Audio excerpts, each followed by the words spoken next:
أعوذ بالله من الشيطان الرجيم. بسم الله الرحمن الرحيم. يا أيها المزمل قم الليل إلا قليلا نصفه أو انقص منه قليلا أو زد عليه ورتل القرآن ترتيلا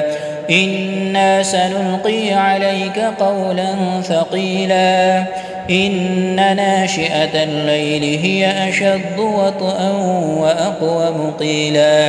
إن لك في النهار سبحا طويلا واذكر اسم ربك وتبتل إليه تبتيلا رب المشرق والمغرب لا إله إلا هو فاتخذه وكيلا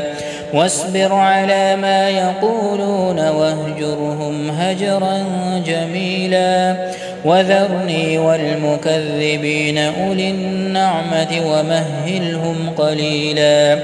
إن لدينا أنكالا وجحيما وطعاما ذا غصة وعذابا أليما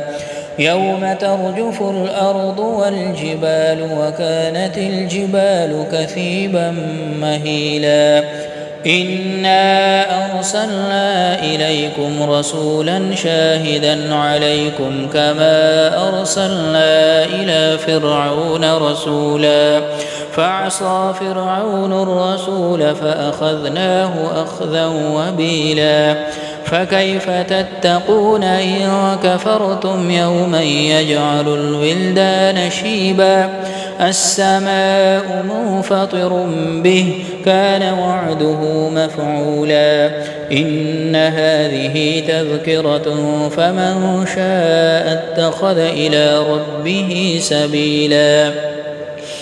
إن ربك يعلم أنك تقوم أدنى من ثلثي الليل ونصفه وثلثه